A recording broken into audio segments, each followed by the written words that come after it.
শারদীয় দুর্গাপূজার মহানবমী পূজার মূল পর্বের শেষ দিন। সকল অশুভ শক্তির বিনাশে শান্তি এবং মঙ্গল কামনায় দিনভর চলে দেবী অর্চনা। শঙ্খধ্বনিতে মুখরিত চারপাশেও বিষাদের সুর। রাজধানীর বনানী মণ্ডপ থেকে পূজার আয়োজন জানাতে যুক্ত হচ্ছেন সহকর্মী আরাফাত সিদ্দিকী।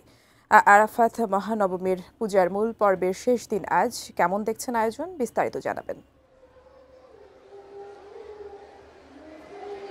টুম্পা, আশা করি আপনি শুনতে পাচ্ছেন। যদিও এখানে এত শব্দ, এত হইচই এবং বাইরে অনুষ্ঠানের যে মূল মঞ্চ, সেখানে এই মুহূর্তে সাংস্কৃতিক অনুষ্ঠান চলছে, যেটি আসলে এই মহানবমীর বলার বিষয়। যে মহানবমীর যে উৎসব, দুর্গা উৎসব, এই শারদীয় দুর্গা উৎসব বাঙালির, বিশেষ করে বাঙালি হিন্দু সম্প্রদায়ের একটি প্রাণের উৎসব এবং সবচেয়ে বড় ধর্মীয় উৎসব ধরা হয়। সেটির যে আনুষ্ঠানিকতা সেটি শেষ হয়েছে, তবে উৎসব তো আসলে চলছে। উৎসব তো বিজয়া দশমীর পর্যন্তই চলবে। বিজয়া দশমীর প্রস্তুতিও চলছে বলা চলে। আমরা রয়েছি, যেমনটি আপনি এর মধ্যে দর্শকদের জানিয়েছেন, গুলশান বনানী পূজা উদযাপন ফাউন্ডেশনের যে আয়োজনে, যে অনুষ্ঠান বা ফাউন্ডেশনের আয়োজনে যে দুর্গা উৎসব চলছে, সেই দুর্গা উৎসবের মাঠে, অর্থাৎ বনানী ক্লাবের মাঠে, বনানী খেলার মাঠের যে মঞ্চ, সেটি আসলে দেশের অন্যতম ব্যয়বহুল একটি পূজা মণ্ডপ বলা চলে। 1,35,00,000-এরও বেশি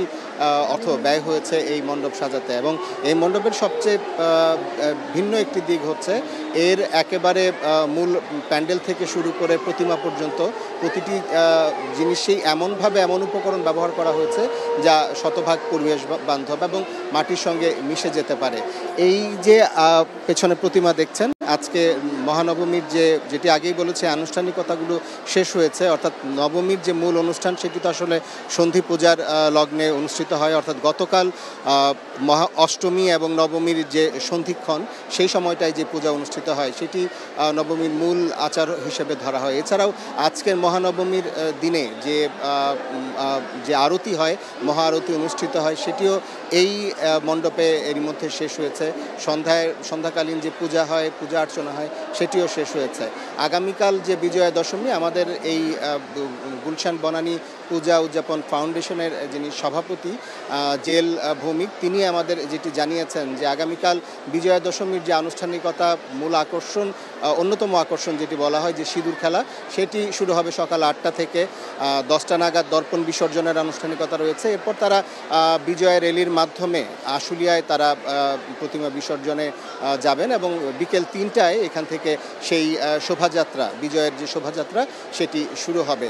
এর মধ্যে কিছুক্ষণ আগে এখানে জাতীয় পার্টির আনিসুল ইসলাম মাহমুদ অংশের যে জাতীয় পার্টি, তাদের নেতৃবৃন্দ এসেছিলেন। তারা সংহতি প্রকাশ করেছেন। আইনশৃঙ্খলা বাহিনীর সদস্যরা এসেছিলেন। তারা এই সার্বিক নিরাপত্তা ব্যবস্থা নিয়ে তারা কথা বলেছেন এবং এই দুর্গা উৎসব যাতে আক্ষরিক অর্থে উৎসবে পরিণত হয়, সেই ব্যাপারটি তারা বলেছেন। প্রতিদিনই এই মণ্ডপ পরিদর্শনে সরকারের পক্ষ থেকে কেউ না কেউ আসছেন, বিভিন্ন রাজনৈতিক দলের পক্ষ থেকেও আসছেন।